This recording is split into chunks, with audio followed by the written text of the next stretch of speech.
Welcome to the Power Sweep Podcast Bowl Edition, Part 2. Another week of bowl games. This is Christmas week, and we're really excited for this week's games. Also, we are releasing our NFL Game of the Year this week. That's not a mistake. Last year, we were supposed to release our NFL Game of the Year. We ended up pulling that back and held off on releasing it because the NFL COVID issues were popping up, and we felt like it might be best to hold off for a week and see if we can get a grip on this because so many players were being ruled out with COVID, and then they were moving games, and it just got to be tough because a couple of games that were being moved were games we were looking at, so we decided not to release our Game of the Year and felt like it might be better to do it this week. We want to put out a winner, and we're not going to give you a play. If we say it's Game of the Year week, we have a reason for it. We're not going to just give you a play and say, "Oh, this is our Game of the Year," even if we don't think it really is worthy of that. So that was kind of the situation last week. We didn't want to put out a play that we didn't think was worthy of the Game of the Year, and so we're gonna put that out this week. And we've got some games that we like. I know our NFL handicapper has done a good job on those. Big plays in the NFL are 13-5 the last 2 years, so really strong on those NFL big plays. Bowl games, we got over 30 left, and right now our college bowl exec is $3.99 for 22 subs, $4.49 for 21 subs. We will have a special on that at the end of this podcast, so make sure you listen up for that. As far as our bowl plays, Saturday was a rough one. I admit that. Our totals have really been where we've been hurting. We've struggled with our totals. Our sides haven't been too bad. You know, we had a star-rated player in Utah State that won on Saturday. That was our top play on Saturday, was Utah State getting the touchdown. We also had a star-rated play, a 3-star on San Diego State yesterday that won. So we put out some winners on the sides, but the totals have been – it's been tough. Saturday we had a lot of unders. We thought a lot of games were going to go under. There were some weather concerns. As it turned out, the weather didn't actually hit in those places. And to be honest, we were just wrong on everything. And you know, the only game that we used an over was the only game that went under that day. Was Utah State and Oregon State. So just the way it went that day. But we are confident that we're going to turn those bowl totals around. The sides are doing really well, and it's going to be fun the rest of the bowl season. So definitely keep checking us out for our bowl plays. I do think we're going to have some winners for you, and there's a lot of good games coming up. Definitely want to get on that. As usual, always welcoming our NorthCoast handicappers, our esteemed two NorthCoast handicappers, my co-partners, Jim Big Daddy Seaman and Robbie DePola. Welcome, guys. Sorry, I didn't think of a quick nickname for you, Robbie. Jim is the dad in the office. He's always looking after us. So affectionately, he is Daddy Seaman to me. Oh Lord! And it starts with a bang, huh? And you're the stepchild. And just to think, this is Chris at less than 100%. He's still able to fire off some zingers. That's not even really a zinger. He is kind of the dad in the office. No, that's very true. But yeah, the nickname is kind of fun. You know, it is bowl season, and we're really excited about all these bowls going on, and it's been kind of wild seeing all the players opting out and everything. Robbie, wanted to ask you what's one of your best bowl memories growing up, watching a bowl game or one of the past bowl games you really enjoyed? I have less to pick from because spoiler alert to everyone who listens to this podcast, I'm only 26 years old, as to where Chris and Jim, I won't say their ages are both significantly older than I am, at least 20 plus years. So, but they're still 20. I'm not 20 years older than you. Jeez. Jim is, but I'm not. No, okay, yeah. Like I've said before in this podcast, math is never my specialty. So, at least 15 years older. There you go. They teach Um, you well at Ohio. yeah, they did. I was too busy partying on Court Street. But there have been quite a few that have stuck out to me over the years. Probably my favorite bowl game and one I still talk about to this day. Obviously, there was the matchup between Texas and USC in 2006 for the national championship.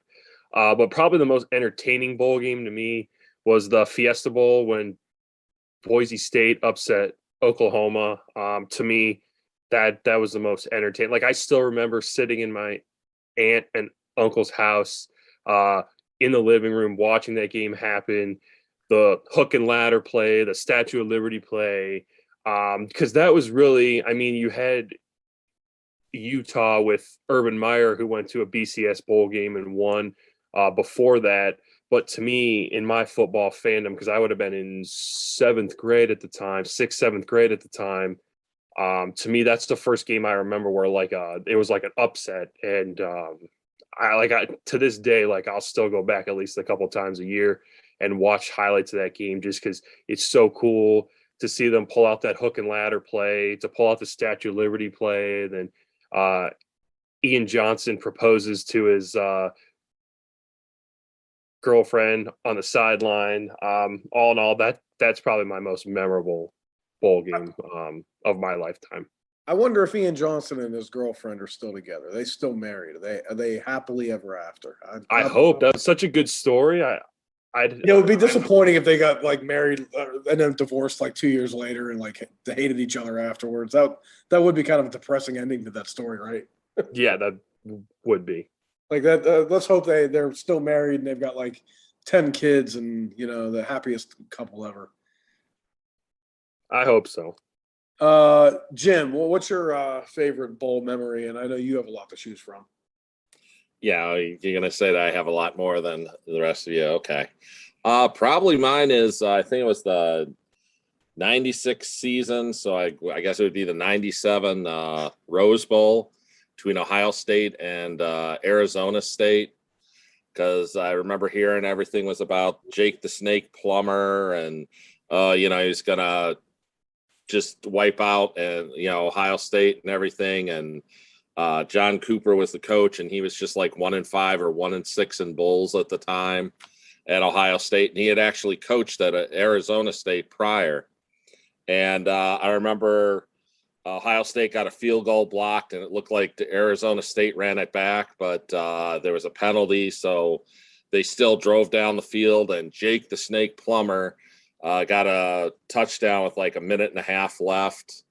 And, that's all the announcers are talking about. Oh, another game-winning drive, all this other. And, little Joe Germain comes out there and drove Ohio State down the field and threw to David Boston in the end zone, with like 20 or 19 seconds left, and just kind of shocked them. And then, I just remember that because I remember Jake the Snake Plummer, they showed the camera on him and just like the disappointment on his face because he had been so, I want to say he was a good player, not that, and as a college player, and he was excited, but it just seemed like he was a little bit cocky, like, yeah, okay, I won the game, that's kind of normal. And just to see Arizona State kind of drop down, I think that's kind of when Ohio State, I don't want to say, started going great, but I think it was part of the turnaround after that 1-6 start under Cooper. Yeah, I remember that game. That was a heck of a game for Ohio State. I was 2 years old when that game happened. Yeah, there you go. That's why I was doing math, and I was going to say before you were born. I'm like, okay, no, you were alive. What was yours, Chris? I'll tell you what. I'm going to go back to the very first Tennessee bowl game I remember watching, and that was in 1990.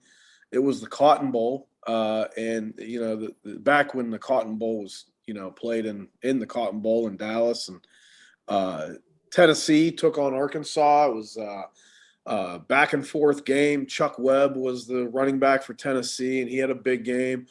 Arkansas had Barry Foster, who went on to be a really good running back for the Steelers in the early 90s. Tennessee pulled it out 31-27. I remember watching that. I had the game on tape.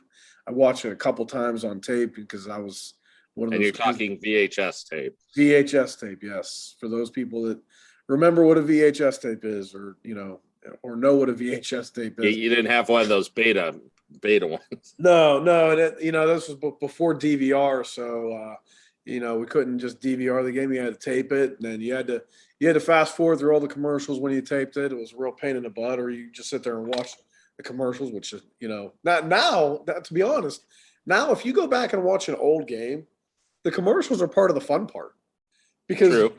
The commercials are so much different than what we're used to now, and you see commercials for things that we don't see anymore. And, like My Buddy and my buddy. But you see all those commercials and you laugh about them now, but back then it was a real pain in the butt. You have to fast forward through the commercials, and then they'd punt, and you'd have to fast forward through more commercials, and then you'd fast forward too far, and you'd have to stop and rewind, hope you catch it at the right spot, or you turn your head for a second and you go way too far, and so. And when you were done, were you kind and rewind? Yeah, whoever invented DVR, man, they're a lifesaver. So really thank them. But yeah, that was one of my best bowl memories. Just the game that got me really kicked off in the liking bowl. That the last bowl Tennessee won? Funny, no, Tennessee's actually won their last 5, I think. 2, 3, 4. I know. 4. They've won their last 4 bowl games. So Of course, that's the only bowl games they've been in since then. But okay. Hey, they won the national championship one of those years, didn't they? Yeah. Come on, Jim. Don't get me wrong. I know. It's been a stretch. It's been a rough stretch. 1 bowl game in the last 4 years. Not a lot of fun. But they're in one this year, so I'm excited. And they're playing a Big Ten team, and they usually win those games. So hopefully get another win here. We'll kick it off. Jim, you're going to go first. You've been doing well this year. Yeah, didn't do so well with Eastern Michigan and the underdog in our first one. No, but I understand the play. You got to take Eastern Michigan where they're the dog. But Malik Willis decided he was going to have a big effect on that game. Yeah, I think that's what it was. I think that was the Malik Willis. Everybody was kind of supporting him, figuring let's get this guy drafted. It was just kind of his show in that game, and he was very impressive. So I mean, Eastern Michigan just couldn't keep up with it. But for this week, what do you got? Hey, I'm going to go with a directional MAC school. I'm going to go the Quick Lane Bowl, and Western Michigan. They're taking on Nevada, and the whole thing here is when you look at Western Michigan's only been outgained once this year. And that was in the opener, and that was against Michigan. And I think they made the playoffs this year. Not that I like to admit it, but they did.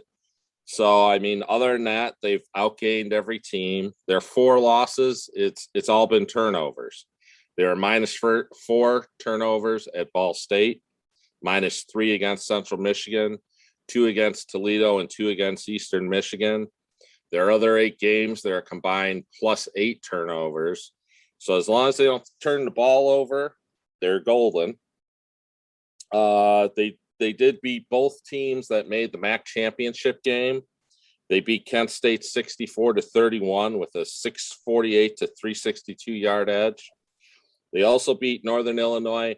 Now I will admit that Northern Illinois did not have Lombardi, their starting quarterback. They sat him down because they had clinched the MAC championship game, and they started a freshman quarterback, but they still put up 42 points, won 42-21 with a 636 to 291 yard edge.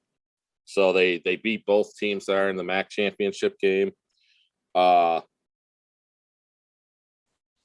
is they've also had a real good season. 3 of their 4 losses are by 2 points. When you look at these teams, Nevada is 37-24 outscoring opponents on the season with a 440 to 398 yard edge. Western Michigan a little bit closer on the scores, sometimes based on turnovers, 31-29, but a 463 to 339 yard edge. So their yards are a little bit better. Western Michigan quarterback Caleb Ellerby is throwing 260 yards per game, 63%, 21-5 ratio. They have 2 running backs over 750 yards. Sean Tyler's got 1,000 yards, 6.1 yards per carry, 9 touchdowns. Ladarius Jefferson, 756 yards, 4.3 yards per carry, but 10 TDs. They also have 3 wide receivers with 694 plus yards, led by Sky Moore with 1,256 and 10 touchdowns. Now, once again, Nevada is quite, they've got the talent, but their head coach has left. He left for the head coaching job at Colorado State. Carson Strong, their quarterback, who is number 4 in the FBS, throwing 348 yards with a 348 yards per game, 36-8 ratio, has opted out. Their most experienced backup was Nate Cox, who was just 14-20 for 158 yards with a 1-0 ratio, when 26 yards rushing. Also, they're missing their number 2, 3, 4, and 5 wide receivers who've either opted out or decided to transfer with the head coaching change. Their top running back does have 704 yards, 5.1 yards per carry, and 5 TDs. And they do return 1,000-yard wide receiver. So if he decides to play, but also on defense, their number 1 tackler has opted out. So really in this game, and this is kind of why we split up the bowl issue from previous years. If we split it up into 3 different issues, it's because just so many opt-outs this year. If they're at full strength, this is going to be a much closer game. But I think with everybody out, Western Michigan brings back just about everybody. They're -7. They've outgained everybody. I think they outgain them here. I think they put up, some very good yards. And I think this is going to be an easy win. I shouldn't say an easy win, but it should be easily cover the 7 points. Yeah, I think that, Nevada missing all those guys really puts them behind the 8 ball. I mean, it's going to be hard to replace all of those guys. Robbie comes to Nevada and for us, that's their entire offense are missing basically, right? Yeah, except that they got their top wide receiver and their top running back, but as of now, because we haven't definitively heard Dubs is playing in this game. Yeah, that's true. I'll be shocked if he plays this game. I don't understand why he would play this game. I mean, he's had a very good season.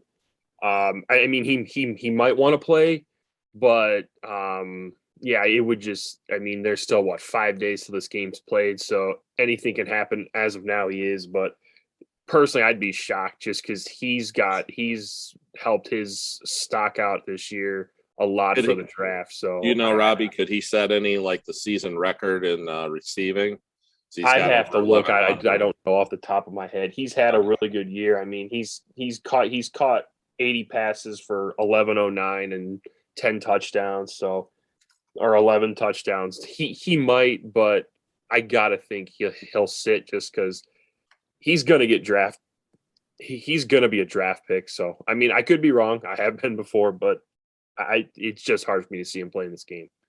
Well, which would help Western Michigan even more. You think back to last year, and this is a big line swing since this game opened, obviously, because of all these opt-outs for Nevada. But you think back to last year, Florida had all those guys opt out against Oklahoma, and there was a huge line swing, and people were, and it even worried us a little bit, like, oh man, it's swung by over a touchdown. Is that too much? Or are we underselling Florida? They still have Kyle Trask, and honestly, Florida didn't have as much opt out of that game as Nevada has for this game because Florida still had their head coach and their starting quarterback, and they got crushed. So similar situation, but actually Nevada's lost even more, including the head coach, which that's a big deal to lose him, Yeah, I especially mean, with everything. Guys going to another team in your own conference, it's got to feel very disheartening. this line, I mean, I don't know if you mentioned it too, but I mean, this game's essentially in Western Michigan's backyard. I mean, they got to travel like 130 miles, to whereas Nevada's traveling over 2,000 miles, and they're playing this game at like it is in 11 Detroit. a.m. on a Tuesday. Yeah, and in Western Michigan's defense, also they've got the best non-conference win in the entire MAC. Yes, they do. Over Pitt. Yep, they beat the ACC champions, a top 15 team. It might end up being top 10 at the end of the year. Western Michigan has that win on their belt on the road, so that's the best win the MAC has all season. Definitely agree with you, Jim. There's a lot of things to like about Western Michigan. I don't care about that line swing. I'll take the Broncos in that game. All right, who you going to go with, Chris? I'm going to go to the SEC, and this one isn't as much about opt-outs as it is about matchup, and it's Mississippi State currently laying 9.5, 10 points against Texas Tech. I think this is a complete mismatch. Obviously, the story in this game is going to be Mike Leach coaching against his former team, and there was a lot of animosity there when Mike Leach left, was fired from Texas Tech. They didn't want to pay him for his final year of his contract, and he still feels they owe him money. It was an ugly dismissal, and he has a lot of resentment. And he's the kind of guy, I just feel like if he could get a final dig in, he would. But besides that, this is also a game between a team that throws the ball really well. Will Rogers, over 4,000 yards passing, 35 touchdowns, 8 interceptions. The defense is very good too, but really the story in this game is the offense and the passing game of Mississippi State against the horrendous pass defense of Texas Tech, who allows 67% completions. They've only got 16 sacks all year. Mississippi State's offensive line really protects the quarterback. Texas Tech's pass defense is the lowest rated in our efficiency rating of all the bowl teams that are playing in this year's bowls. So they were number 117 in our pass D ratings. Gave up over 300 yards on 5 occasions, including 469 to Oklahoma. This is the best pass offense they'll see all year with Mississippi State, who's averaging 386 passing yards a game. On the flip side, Mississippi State's defense holds opponents 75 yards below yards per game below their average. That's number 8 in the country. So they shut the run down. They do a good job against the pass. They've got 26 sacks on the year. Texas Tech, offensively, they're not what you are used to seeing from Texas Tech. They average 30 points a game and 408 yards per game. But that's kind of propped up by games like 54 points against FIU. They had a couple games where they did well offensively. We were really shocked by the 41 points they put up against Iowa State earlier this year. But they've been held under 30 points 7 times out of their 12 games. So this isn't a juggernaut offense. Their quarterbacks, I believe it'll be Tyler Shuck going for this game, I think, for Texas Tech. It's actually going to be Donovan Smith. They actually the freshman. that. Okay. Yeah. Thanks for correcting me, Robbie. I had forgotten to look that up. So the freshman quarterback, Donovan Smith, who's less of a passing quarterback, he does have 6 touchdowns and 2 interceptions this year. And he's looked okay when he's played, but, I remember that first game I saw him really play a lot was against Oklahoma, and he really struggled. They didn't show a lot of faith in him throwing downfield. They don't run the ball particularly that well, and Mississippi State should shut the run down. It'll put it all in the passing game. I really think Mississippi State just has a giant mismatch with their pass offense against a weak pass defense and a decent offense for Texas Tech against a very good defense for Mississippi State. They've got a lot of good performances under their belt, and I just like the way this Mississippi State team is built. They went on the road and won College Station this year. Had a close loss at Arkansas, won at Auburn, beat NC State earlier in the season by 14 points at home. This is a very good team, plus 119 yards per game on the season, while Texas Tech is minus 3 yards per game on the season. And I think that Mississippi State was playing better down the stretch. They did have the close loss to Mississippi, which largely was because they couldn't catch a touchdown pass, especially at the end of the first half. Dropped multiple touchdown passes in that game. Otherwise, they might have won that game. Texas Tech ended the season losing 4 of their last 5. It's just not a team that I would put a lot of faith in right now. I like the Bulldogs here, laying the 10 points. That's probably one of my favorite bowl games so far right now, just because of the mismatch. And Mike Leach, I think it'll stick it to his whole team. Yeah, Chris, just to kind of make your point even further, Donovan Smith against Oklahoma State, who has, I think, the number 1 ranked defense in our computer. He was only 9 of 29 for 83 yards in that game. And Mississippi State, like you mentioned, they give up just 331. They hold foes to 75 yards per game below their season average. So, yeah, I don't see him having a good game in this one. No, it should be a good performance for Mississippi State. And Will Rogers should have a huge game against this Texas Tech pass defense. He could throw for a season high this week. Yeah, I wouldn't doubt it. You could see him touch 500 yards, which I believe would be his season high, actually. Surprisingly, I'm surprised he hasn't hit 500 this year, just given that, they just throw up those consistent numbers. All right, Robbie, I know we've gone sides. I know you like a total here, so what do you got? Yeah, I haven't had much luck on my sides for much of this year on the podcast, so figured what the heck, let's try my luck with a total. It's one that you and I, Chris, have talked about when we went over these games. It's one we both liked. It's going to be Iowa State and Clemson. The total is only 44 as of December 22nd at 6 p.m. But that it could go down. It's already dropped. I believe it opened. Let me take a look here really quick. Yeah, it opened at 45.5. It's down to 44. It's dropped 1.5 points. I wouldn't anticipating it dropping it too much more, but the sooner you can get this bet in, the better. And let me tell you why, even with such a low total by today's standards, I like it. First and foremost, we mentioned opt-outs. This has been a crazy year for them.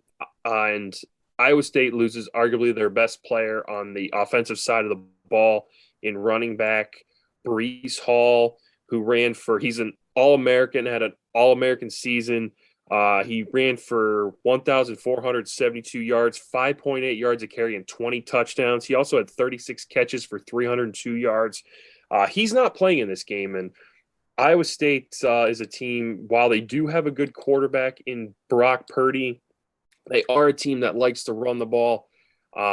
Their pass-run ratio this year was about even, but they did run for 169 yards per game, 5.2 yards a carry. They topped the 200-yard mark at least, looks like 5 times this year. So it's a team that likes to run the ball. They need to run the ball in order to set up the passing game, and they're clearly not going to have that here. The next leading rusher is actually the quarterback, Brock Purdy, and then behind him is the backup, Jareel Brock, who only ran 23 times for 132 yards.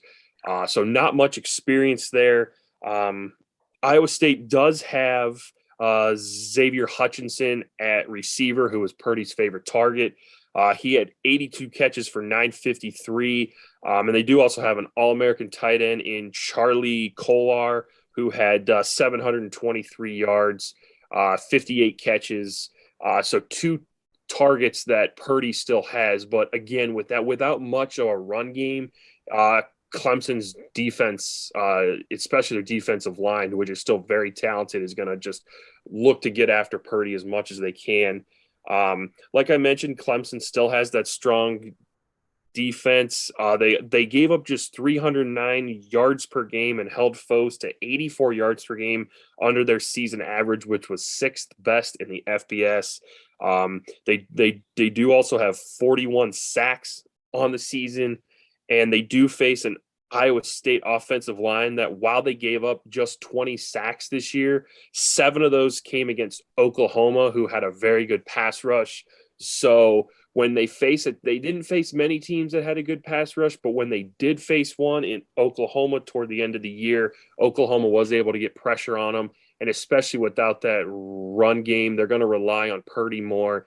And Clemson might be able to get after the quarterback here and put the Cyclones behind the sticks. Like I mentioned, Brees Hall is out, and Clemson also has a very stout rush defense. Over the last 5 games, they allowed just 70 rush yards per game.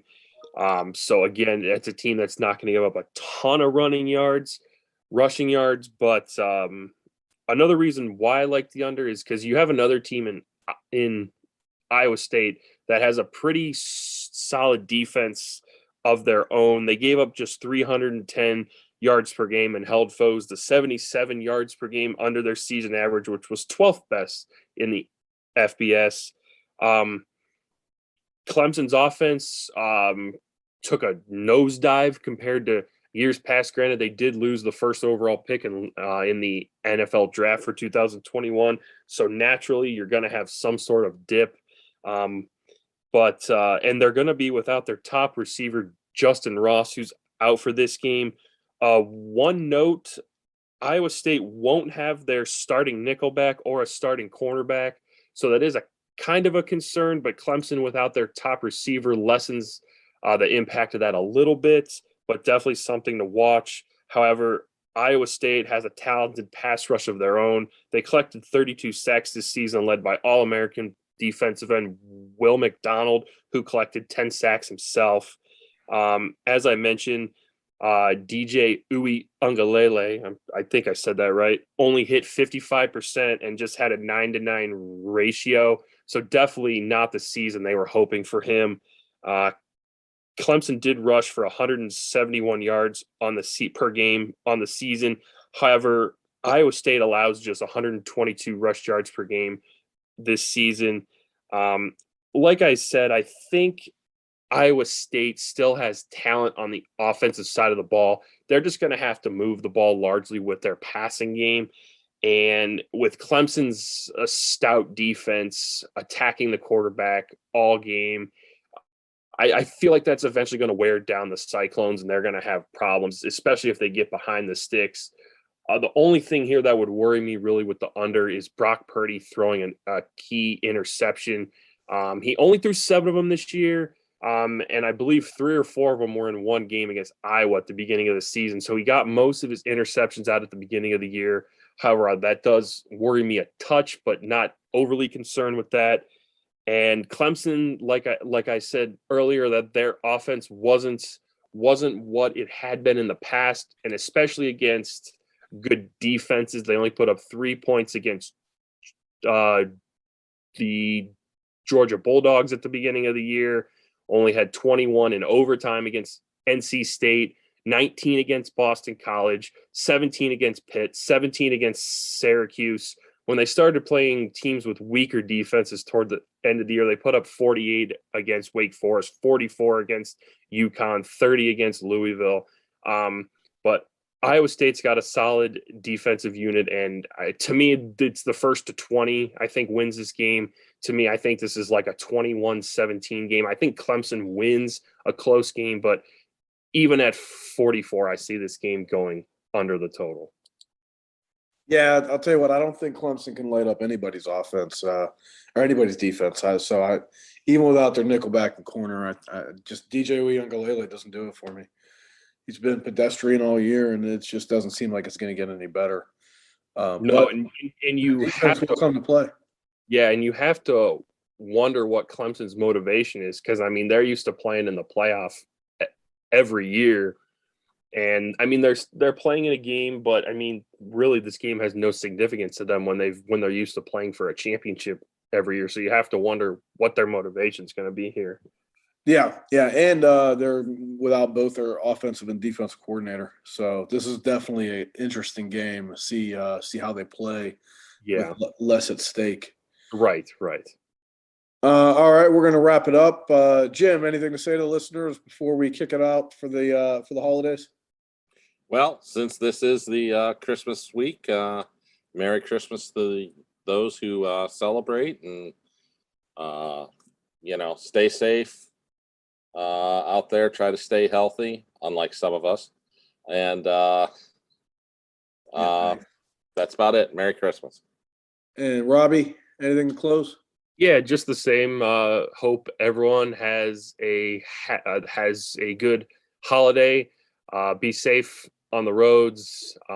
Be safe overall, and we hope you have fun listening to this podcast. Enjoy some quality time with your family, or if you're like Chris and you don't like your family, enjoy some football. I like football. My family. I just like them in small amounts, small doses. I know that was a joke. I know. To close, I think that the just thing to do, since it is Christmas week and we do have the illustrious Jim Seaman here, I think, Jim, you're going to close it up by singing Silent Night, correct? That's all you, Jim. That's okay. Look at the time. Oh, we still got 5 minutes, Jim. You could get Silent Night in for sure. Come on, how about Jingle Bells? How about not? All right. I was hoping we could get Jim to sing everyone a nice Christmas song before we give it up. All right. Thank you, Robbie and Jim. I hope everyone has a happy holiday, Merry Christmas. And we'll be back next week to finish off these bowl game podcasts. It's been a lot of fun, and we're going to wrap this up here in a moment with our bonus code. Just one more reminder, this is our NFL Game of the Year week. Last week was supposed to be NFL Game of the Year, and it was postponed. We decided to hold off on putting out our Game of the Year after all the teams were started coming down with COVID and players were missing and games got moved to Monday and Tuesday. It really broke up the schedule and was affecting some of the games we were looking at. So we decided to move it. A lot of issues with COVID out there, so I hope everyone's staying healthy. I'm a little under the weather. Luckily, I tested negative for COVID, so you probably hear it in my voice a little bit. And sorry if I'm sucking on a cough drop while I'm doing this podcast. It's the only thing that's keeping me from hacking in everyone's ear. I appreciate everyone listening, though. This week's podcast special is going to be $50 off our college bowl exec. There are still over 30 bowls left, depending on when you listen to this podcast. So the special right now is $50 off the college bowl exec. And the prices right now are $4.49 for 21 subs and $3.99 for 22 subs. So you can knock $50 off those. It is $549 for non-subs, but to be honest, I don't know why you'd buy that if you're a non-sub, because it costs less for you to just buy the power sweep and then add on the college bowl exec. So hopefully you guys take advantage of that. So $50 off, and the bonus code will be holiday. So holiday is the bonus code this week. That will be active on Thursday morning, just in case you try Wednesday night. We're not going to have it active until Thursday morning. And again, that's $50 off our college bowl exec. I hope everyone has a wonderful holiday. Merry Christmas to everyone.